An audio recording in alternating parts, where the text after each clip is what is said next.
Salutări și bine ați revenit pe canalul Plecați Departe. Tocmai a fost preluat de la hotel de către mașina care mă duce în port la barcă. Acum începe, va începe pe parcurs încet. Pentru mine a început de azi dimineață, că numai la asta mă gândesc. Excursia cu barca prin parcul Comodo, 3 zile, 2 nopți. Așa că să-i dăm bătaie.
Am ajuns în port, cred că acum mergem către barcă, o să ne ducă cu bărci mai mici. Ăștia din spatele meu vor fi colegii mei de excursie, nu-i cunosc pe niciunul, numai pe cei doi cu care am venit cu mașina.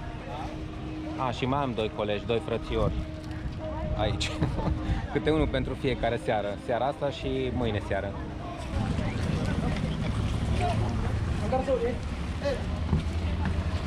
Am urcat pe barca mică.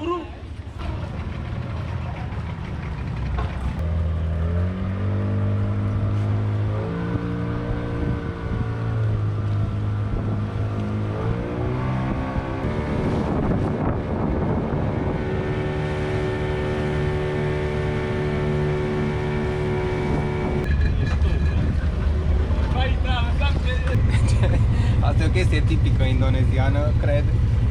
M-au adus cu barca pe o altă barcă. Deci toate bărcile astea care s-au aliniat aici, 1, 2, 3, merg încolonate din loc în loc, probabil, așa mi imaginez. Și m-au adus cu barca asta mică la o altă barcă. Deci o să vă arăt acum barca mea pe care trebuie să ajung eu. E ultima, a patra în șirul ăsta. Ia, copia de apa. Untuk saya juga. Ada? Kopi. Bisa minum sedikit kopi? Bisa. Ok. Ini kopi baru ini. Ok, siap. Makasih. Kopi Flores. Hai că le-am cerut o cafea dacă tot au făcut greșeala asta să mă aducă pe altă barcă, dar e distractiv. Eu oricum nu stresat. Adică și dacă pe asta mi tot acolo, prețul e cam la fel pe toate astea din tura asta, din momentul ăsta. O să vorbim despre prețuri și bărci un pic mai încolo. Mister dari Spanyol. Dari Romania negaranya. Nama negara Romania. Ya, bisa mengatakan Romania salut. Romania salut. Iya. Romania salut. Iya, makasih. Ada banyak.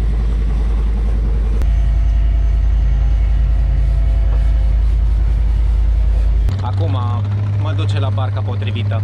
Toate astea 4 sale aceleiași companii și eu sunt în ultima barcă.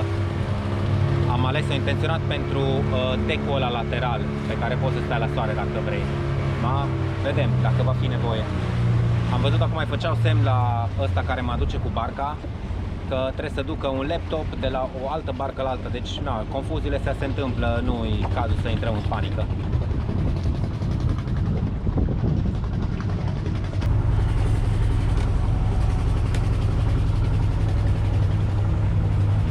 Lăsăm gențile aici, șlapii rămân, deci de acum vom fi tot desculți. Sau eu cel puțin o să fiu tot desculți. Că, bine, dacă se iese pe ceva insul, atunci nu o să mai fiu desculți. O să-mi iau șlapii să nu mă înțep în pietre. Hey. Hi. Hi. Hello.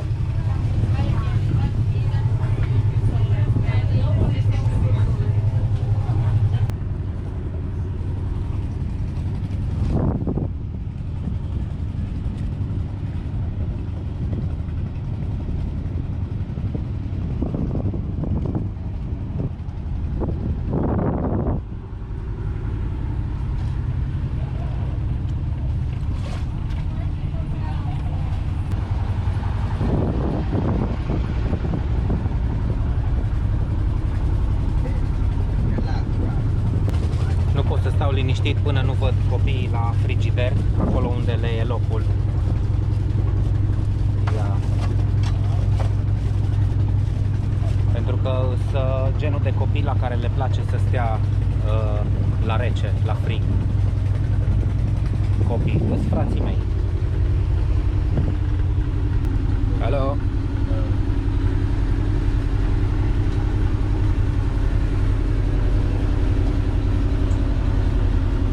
Aici e bucătăria, locul unde se întâmplă magia culinară. Și probabil că aici jos și sus, mai în spate, sunt camerele de dormit. Acolo e motorul, miroase a motorină. Și da, cam asta e barca. Siapa nama anda? Raul. Raul Gante. Raul González. Raul González.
rău de mare, că dacă aș avea probleme cu răul de mare, deja eram la baie. Bun, deci care e povestea cu camera asta? Camera asta e de 4 persoane, deci eu o să dorm cu cineva, probabil cu un băiat. Sper să nu se dea la mine cât o să vin pe mare. Îmi vine să râd că a fost o întreagă poveste cu unul care nu s-o înțeles sau nu i-a dat condițiile pentru care s-o înțeles. Într-un fel nici la mine nu sunt condițiile cu care am înțeles că era vorba de o cameră de 2 persoane, nu de o cameră de 4 persoane, dar în fine, n-are importanță, parcă asta arăta mai bine sau era în stare mai bună decât celelalte, unde am aterizat prima dată. De asta am zis că vreau neapărat să ajung în camera asta. Deci confuzii din astea probabil că se fac intenționat, probabil că se fac din greșeală, pentru că vor să ducă să umple tot timpul la capacitate maximă bărcile și atunci îți promit marea cu sarea în momentul în care bați palma, dar după aia ies alte povești. În fine.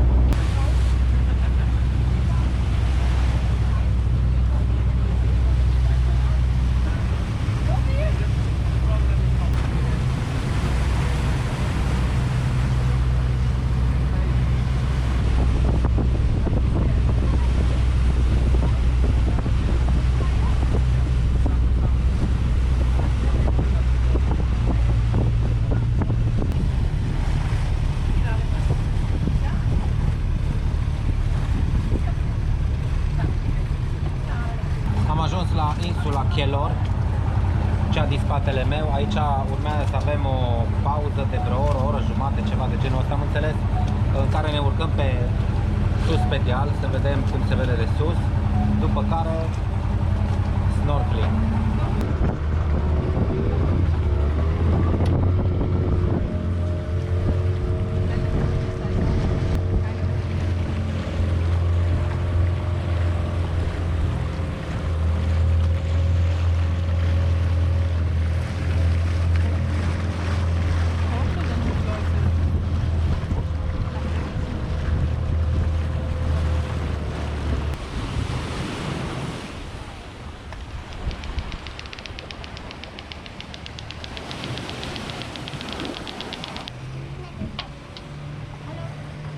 Halo anak-anak. Apa Lako-lako anak-anak.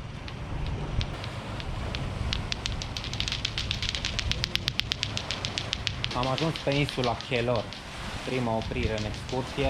Hai să ne urcăm repede pe deal, să vedem cum se vede împrejur de acolo. După care o să ne băgăm în apă. Lako-lako apa. Da, copiii ăștia sunt siguri. Ada uang. Buang? Uang. Mau dibuang?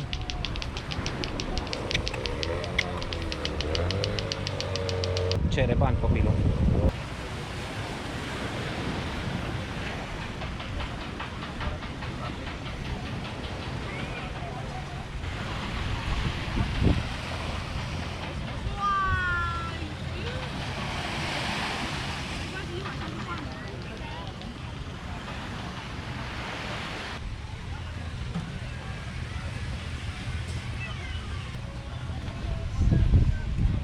Cam plictisiți vânzătorii ăștia. Cu atitudinea asta nu se face vânzare. Trebuie puși un pic la treabă, băgat în ei o cafea, un target, să-ți revină.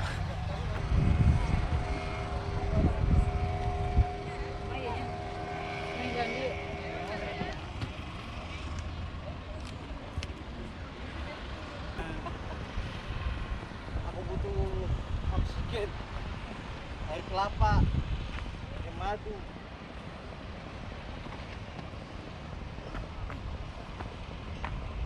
N-am ajuns încă sus, mă mai opresc din când în când că e o mezeală foarte mare. Uai, ce aglomerație aici!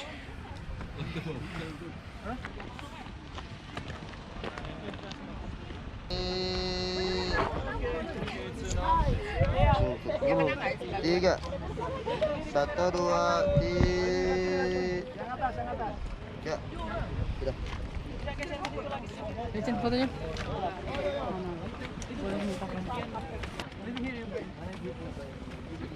Am ajuns în vârf, super cald, îți transpirat. Raul, Raul. Și un băiat de la noi de pe parcă. Bun, hai să vedem cum se poate vedea în împrejurim cu cât mai puțini oameni.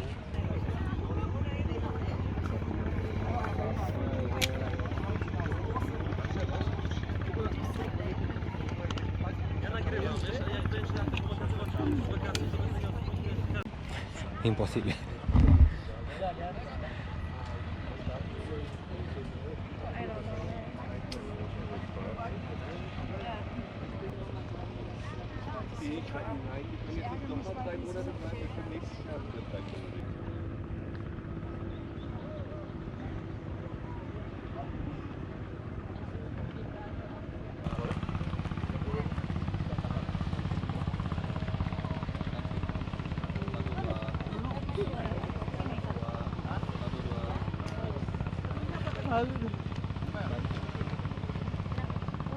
Mi-am făcut și eu câteva selfie-uri, ca tot omul, dar am coborât un pic mai jos, că n-aș fi avut răbdare să stau acolo la coadă. Mai jos, am intrat în iarbă înaltă, țac, pac, 2 poze și gata, am rezolvat, am bifat și chestia asta. Bun, acum mergem la snorkeling.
vă amintiți, găsiți un link în colțul din dreapta sus spre tura de snorkeling la Manta Point în Nusa Penida.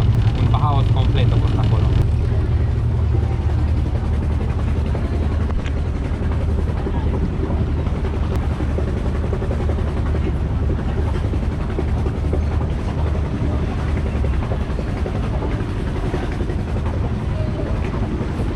Mangiarite e a doua locație la care am ajuns, așa îi spune. E o plajă de pe insula asta din spate. Un loc, o locație tot pentru snorkeling, deci ne băgăm în apă din nou.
mișto locul ăsta pentru snorkeling. O grămadă de corali, mare parte dintre ei sănătoși, foarte mulți pești.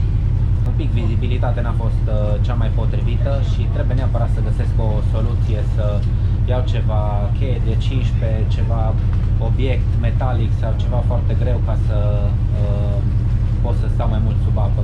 Probabil că m-am îngrășat de când am venit aici în Indonezia. În fine, oricum, super mișto locul ăsta de snorkeling. Aș fi stat mai mult, dar au venit cu barca după mine, eu am rămas ultimul în apă din tot grupul de pe barcă. Da, eu am respectat ceasul, mi s-a spus o oră jumate, am mers până la capăt, o oră jumate. Da, bine, n-am mers o oră jumate, dar ați înțeles. Bun, un alt aspect. După cum mă așteptam, că mă așteptam să fie așa, deci n-am avut așteptări să fim singura barcă cât vezi cu ochii în larg. E destul de aglomerat locul ăsta, deci sunt vreo 10, dacă nu mai multe bărci similare, o grămadă de bărci mici, deci sunt și bărci care sunt venite numai la snorkeling, ăia care erau cu veste de salvare indonezieni sau asiatici, ăia cred că erau numai la day snorkeling de zi, sau excursie din asta prin parc de o zi, că există și varianta de a lua o excursie de o zi, fără cazare, fără dormit pe barcă și așa mai departe, dar de regulă excursiile alea au o altă rută în așa fel încât să nu se sincronizeze bărcile de 3 zile, 2 nopți cu bărcile de excursii de o zi. Bus? Bus. Yeah, I speak German. Are you German? Yeah. Are you? Oh, A good idea. And how simple. so cool. For the children's birthday, it must be served like this. Yeah. Suc de avocado noi cel mai I pe think gustul meu adults neapărat. sometimes like to feel like children. Mergea un pic de ananas, un pic de lămâie, This is altă dată, hai că nu ne no, plângem. no work. E un festin aici. Yeah. În sfârșit ne punem în mișcare, că am stat aici, cred că mai bine de o oră după ce am ieșit din apă, deci la fel de bine puteau să mă lase în apă. În fine, acum mergem spre un alt loc, un loc unde o să vedem vulpi zburătoare, lilieci aia mari, mâncători de fructe. Se mai zice și bed fruits, adică lilieci de fructe.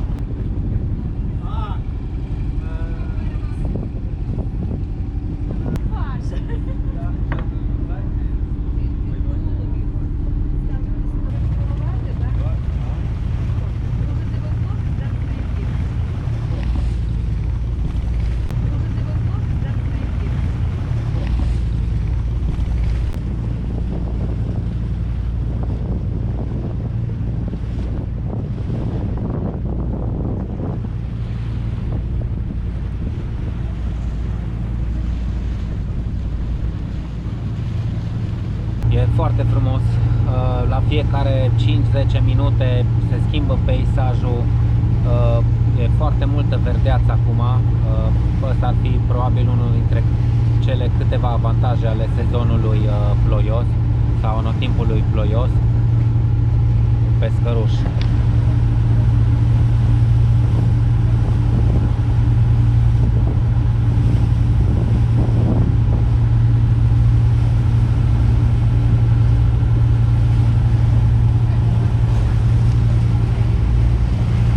Insulele astea de aici, deci nu știu care e Komodo, ar putea să fie undeva mai în față, că noi suntem acum mai aproape de Rinca decât de Komodo. Rinca s-ar putea să fie insula asta mare de aici, din stânga. Insulele astea de aici, că sunt multe, sunt 10 de insule mici, fiecare arată altfel, în general toate sunt destul de țuguiate și cu vârful rotunjit. Cele mari au pădure, mangrove, nici nu știu ce să zic, au de toate. E chiar foarte frumos. Nu m-am așteptat să fie așa de frumos peisajul.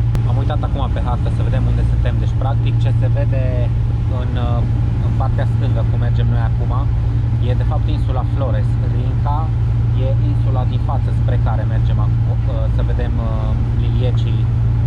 liliecii mâncători de fructe. Flying Foxes. Teoretic ar trebui să-i vedem cum își iau zborul dintre mangrove. Ăla e obiectivul serii, plus apusul care fiind înnorat nu se va vedea nimic special. Deci, locația e pe Rinca, unde mergem acum. iar insula Komodo e undeva în spatele insulei Rinca față de poziția în care suntem. Deci culmea ce se vede acolo e insula Flores, partea vestică a insulei Flores.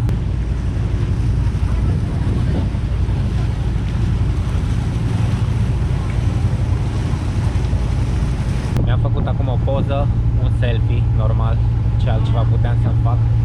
Și am văzut că încă am urma de la masca de scufundări pe frunte. O să-mi treacă probabil până mâine. Da, deci nu țineți cont de urma asta. E o consecință a faptului că fac snorkeling și stau mai mult sub apă. Probabil că mai trag aer și pe nas fără să-mi dau seama și atunci face mai mare presiune masca pe fața mea. Și apropo de snorkeling, ce cred că m-ar ajuta foarte mult, nu știu încă cum o să încerc să rezolv problema asta, e să iau la mine ceva greutate de vreo 2 kg, pentru că cum facem snorkeling în locații cu apă puțin adâncă, practic tot efortul, toată energia mea se consumă încercând să stau sub apă, adică dau din labe, uneori dau afară din apă, din picioare, ca să stau fix sau cât mai fix posibil într-un loc să filmez ce vreau să filmez. Și nu e o chestie bună, aș vrea să caut ceva, nu știu, m-am gândit la niște chei franceze, niște obiecte metalice de la ăștia de aici, dacă nu o să-mi pun niște nisip de pe o plajă într-o pungă și o să-mi o leg la brâu sau o să găsesc ceva metodă să pot să stau mai mult sub apă, să am flotabilitate neutră. Mi-am dat seama că am tot făcut o greșeală. Insula spre care mergem acum, cea din față, nu e Rinca, e Rincea, așa se pronunță corect. Se scrie Rinca, dar se citește Rincea. Îmi pare rău.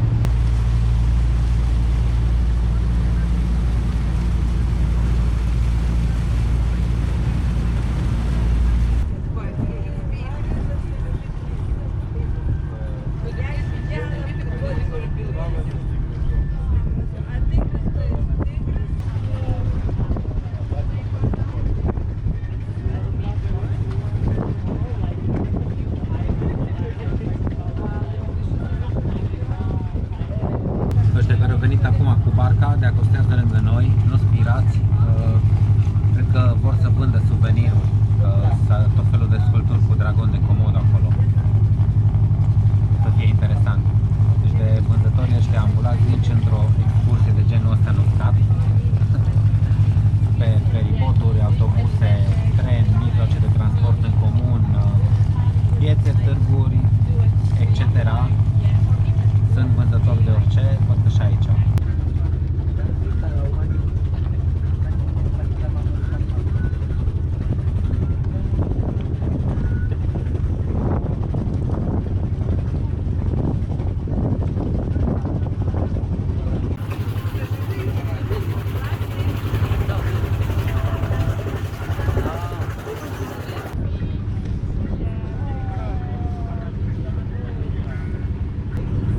Început să se trezească, mă ridic și eu de aici să pot să filmez mai bine în condiții mai sănătoase.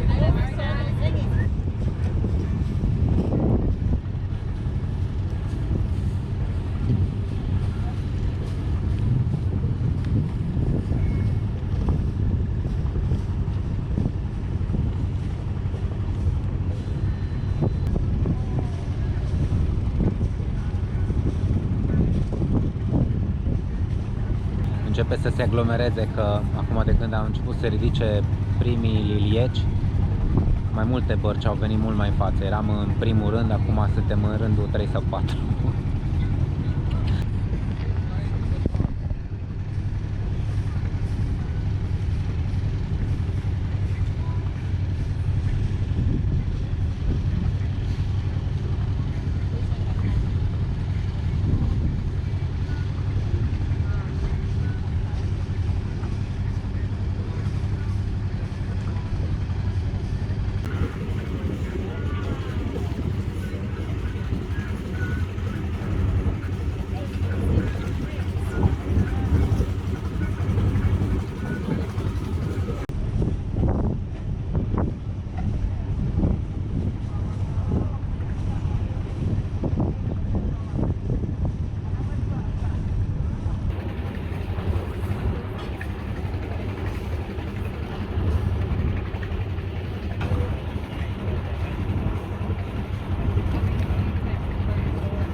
Lilieci sunt mișto, dar începe un circ aici cu bărcile.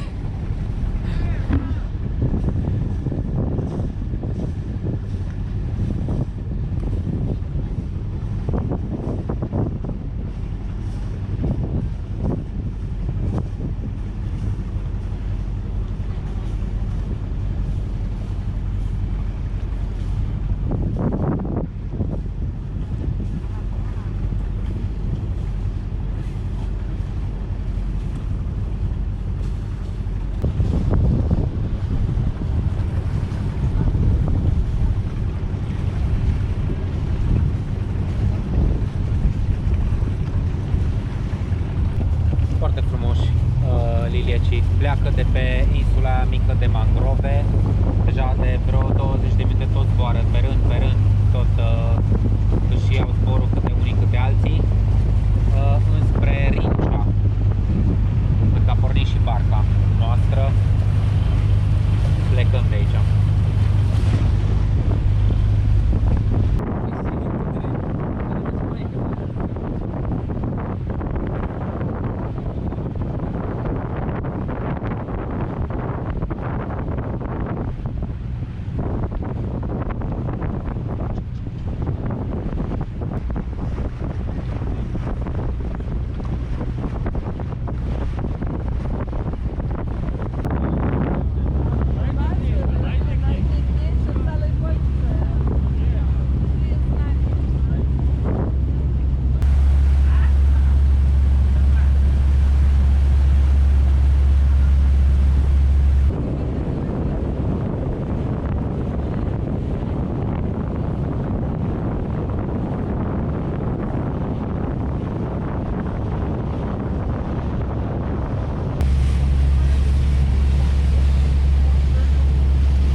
încălzit și făcut ca o pipetă. Bine, dar din care curge.